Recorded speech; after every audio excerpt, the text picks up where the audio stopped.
Hello, my name is Doug Wilson. I'm the Paving for Progress Program Manager with the City of Cedar Rapids. And we're here today to talk to you about an upcoming project on Trail Ridge Road between Red Fox Road and Indiandale Road. We're going to talk about how the project is going to impact you as a property owner or if you live in the neighborhood. And also we're going to talk a little bit about what the Paving for Progress program is here in the City of Cedar Rapids. Mike Keurig from HDR will be talking about the project. He is our design manager with that company, and Karen Key is the city project manager. Thank you. Hi, I'm Mike Keurig. I'm with HDR Engineering. As Doug mentioned earlier, I'm the design manager for the project, and we've been contracted by the city to do the design work for Trail Ridge Road southeast from Red Fox Road to Indiandale Road. During the video today, we're going to provide you an overview of the Paving for Progress program, some details related to the project we're talking about today and how long it's going to take and when it will be constructed and how to contact us. So, road construction, it's inconvenient, noisy, necessary, but always very necessary. During this project, you will be inconvenienced some if you live in the area or are driving through the area. We do our best on every project to be sure that we accommodate residents' needs and the traveling public's needs while trying to get the project done as efficiently and effectively as possible. So what is Paving for Progress? Paving for Progress is a strategic data-driven plan where we get the condition of every street in the city every 2 years. We evaluate that data and put together a plan based on that information.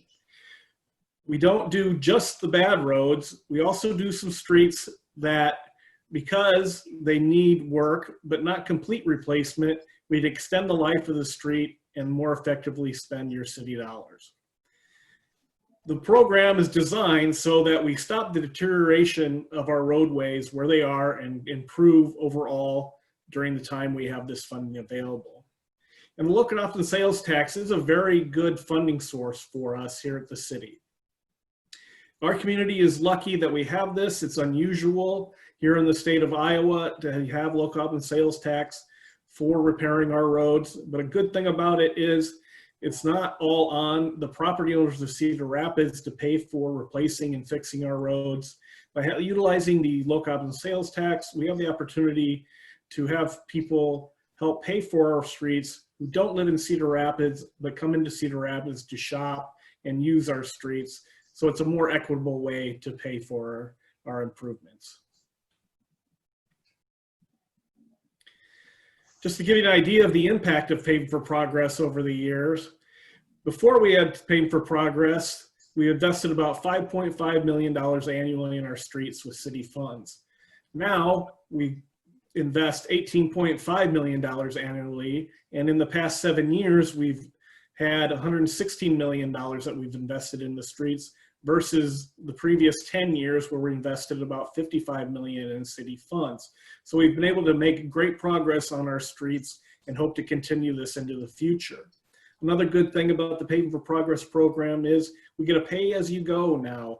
We get that sales tax revenue that comes in, we can pay our bills with that versus what we had in place before, which was selling bonds, which bonds are just like a loan and they incur interest. So we avoid that interest payment by having the pay-as-you-go method.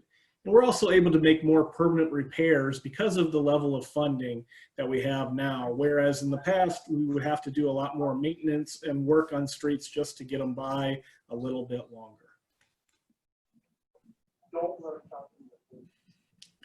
So far, during the 7 years of the program, we've improved over 65 miles of streets, done over 200 projects. As I said, $116 million invested. And prior to Paving for Progress, most of the money was spent on our most heavily used roads because we had limited funding. So now we are focusing quite a number of projects in our residential areas that had deteriorated significantly. So 66% of the projects so far are in our residential areas.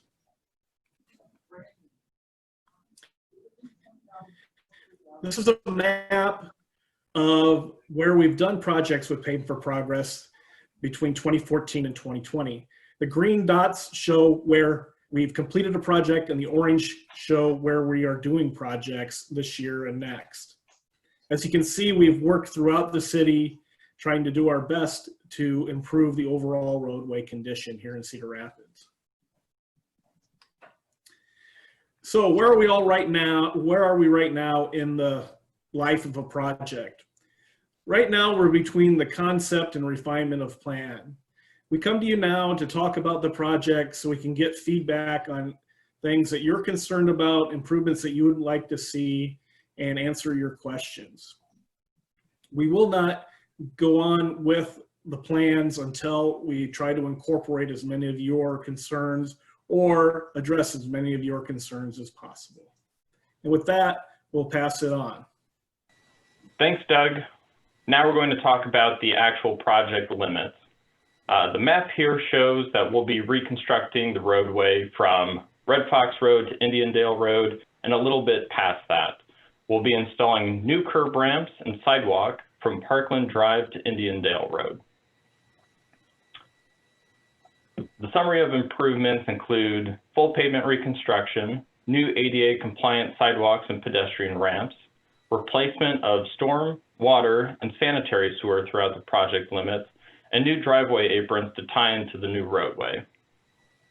The project timeline will begin right now in fall of 2020, where we'll begin with design, which will go through the summer of 21. Easements will start to be acquired as the project design nears completion, where easements will start in 2021 and go through winter of 2021. Private utility relocations will happen before the project, and the construction will start the year after that. Construction will last from late summer of 22 to early fall of 22. In order to best accommodate the residents in the area, we've split up the construction into 3 different stages. Using the colored map down here, you'll see there's a west half and an east half with the sidewalk finishing up in the last stage. This is to accommodate everybody in the area and break up the construction limits to hopefully ease the impact of construction. Mike, thank you for that excellent presentation on the upcoming project. You can contact us via phone, email, or request a Zoom call. You can also leave feedback online at www.cityofcedarrapids.com/virtual-public-works. We would like to have feedback and comments by January 30th, if that is possible. If you have more interest in the Paving for Progress program, you can take a look at our website at www.cityofcedarrapids.com/paving for progress. And of course, our project manager for this is Karen Key, and she can be reached at 319-286-5847. Thank you again for taking the time to watch this video, and we look forward to hearing from you.